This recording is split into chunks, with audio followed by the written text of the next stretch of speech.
Okay, class, so today we're going to talk about creating a thesis statement. Does anyone have an idea on what this means, this idea of a thesis? Yes, Quinn. Doesn't a thesis statement summarize your argument? So an argument is a really important part of a thesis, and I'm really glad you mentioned it. But there's more. Does anyone else have any thoughts about what a thesis might be?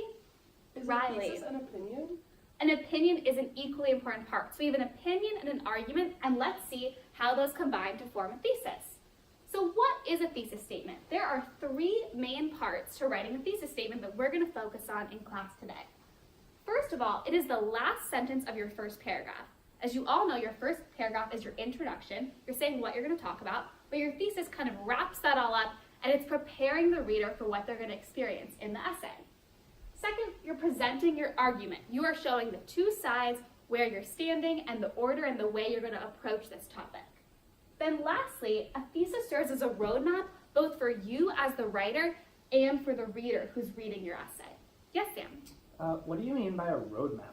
So that's a really good question because the word roadmap can be confusing and it's hard to understand. But when I say roadmap, I really just mean a set of directions or guidelines, and it's a way for both the reader and the writer to know what kind of topics you're covering, who are the two sides, where's the opposition. It's preparing everyone for what they're going to be tackling as they move their way through the essay. So now let's talk about the do's of a thesis statement. The do's of a thesis statement are that, as it says, you're making a statement. It's not a question. You're not asking the reader anything. You're being clear and concise in what you're going to tell them. Secondly, it's a debatable claim. This part, debate, is very important. There needs to be opposition and contrast and two sides that are conflicting, and you're showing the difference in those sides. Now, lastly, you have to be specific. We don't want to be vague. We don't want to be confusing. We want to be clear and detailed so the reader knows exactly what we're talking about and why we're arguing for what we're writing about. Now, the don'ts of a thesis statement are really just the opposites of the do's. So we don't want to ask questions, right? We're not interrogating the reader. We're introducing something.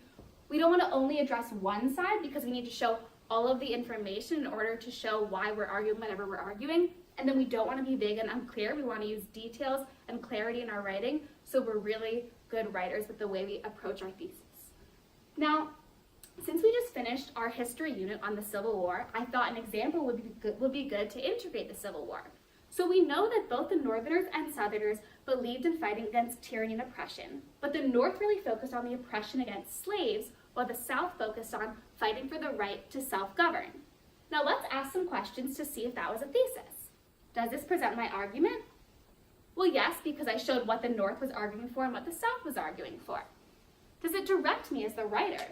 Yes, because it's kind of an outline similar to that roadmap we talked about of saying I'm going to talk about oppression of slaves here, right to self-govern here. It's preparing me for what topics I'll be covering. Does it guide my reader? Yes, because I introduce each concept and component that they're going to be reading so they know what to prepare themselves for. I made a statement. It wasn't a question. It was pretty clear. It was debatable because I had the North and the South, slaves versus self-governing, and I was specific with my time period, the place, and the people that I was referencing. Now, when we're talking about complex things like writing a thesis, I find that it helps to come up with a chant or a cheer or a song to help me remember. So I know you all love the song Thriller by Michael Jackson, so I wrote a little song to help us remember. How about we sing it slow all together since we're learning it, and then fast once more to really get it ingrained in us and remember what a thesis is. All right, let's go. Ready?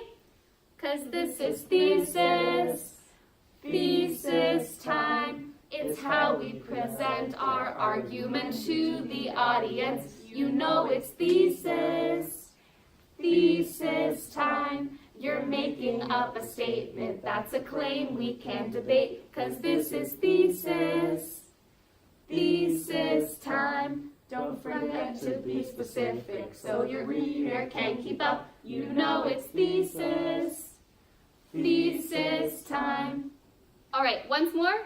'Cause this is thesis time. It's how we present our argument to the audience. You know it's thesis time. You're making up a statement, that's a claim we can debate. 'Cause this is thesis time. Don't forget to be specific so the reader can keep up. You know it's thesis time. Great job, class. Thanks so much.